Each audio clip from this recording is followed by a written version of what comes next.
നിങ്ങളുടെ ഇഷ്ട പരമ്പരകൾ എക്സ്ക്ലൂസീവായി സൺ നെക്സ്റ്റ് ആപ്പിലൂടെ തികച്ചും ഫ്രീ ആയി ഇപ്പോഴേ ആപ്പ് ഡൗൺലോഡ് ചെയ്യൂ. എടാ നിന്നോടാ ചോദിക്കുന്നത് കുടിച്ചിട്ടുണ്ടോന്ന്? അതെ ഞാൻ കുടിച്ചിട്ടുണ്ട്. എന്താ സംശയമുണ്ടോ? താ നോക്കിയോ. കുടിച്ചിട്ട് വന്നിട്ട് തോന്നിവാസം കാണിക്കണോ? എന്നിട്ട് ഊതിയും കൂടെ കാണിക്കണോ? നീ നിന്റെ തോന്നിവാസത്തിൽ നടക്കാൻ എന്താ ചെയ്തോട്ടാ ഇത്?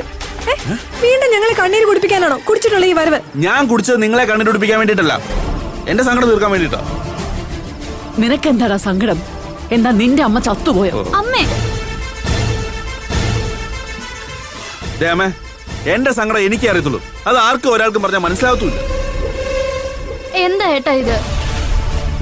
ഒന്നാമത് ഇവിടെ എല്ലാരും ഭാവനേച്ചിയുടെ കാര്യത്തിൽ വിഷമിച്ചിരിക്കുക. അതിന്റെ കൂടെ ഏട്ടനും കൂടി ഇങ്ങനെ ആയ എന്ത് ചെയ്യും? ഞാൻ കുടിച്ചതും ഭാവന മോളെ ഓർത്തിട്ട് തന്നെയാ.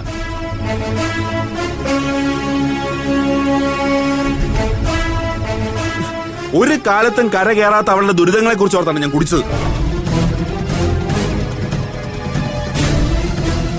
സേതുവേട്ടൻ ഇങ്ങനെ കുടിച്ചാ ഭാവനയുടെ ദുരിതം മാറുമോ? എന്തിനും ഓരോ കാരണം കണ്ടുപിടിച്ചോണം. സത്യം പറഞ്ഞ ആരെയും വിശ്വസിക്കാൻ വയ്യ അമ്മേ. ഇനി കുടിക്കില്ലാന്ന് എത്ര തവണ സത്യം ചെയ്തിട്ടുള്ള സേതുവേട്ടനാ ഇപ്പൊ വീണ്ടും കുടിച്ചിട്ട് വന്നിരിക്കുന്നത്.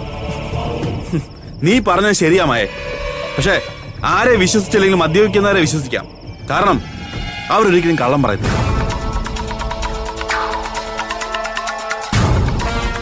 ഒരല്പം മദ്യം അകത്തി എന്നാണല്ലോ അവരെല്ലാം വിളിച്ചു പറയും. ഞാൻ എന്താ അമ്മ ഇനി ചെയ്യണ്ടേ? അമ്മ തന്നെ പറ. അവള് ചോദിക്കുന്ന നീ കേട്ടില്ലേ? എന്താന്ന് വെച്ചാ പറഞ്ഞു കൊടുക്ക്. ഇവിടെ ആരും ഒന്നും ചെയ്യണമെന്നില്ല.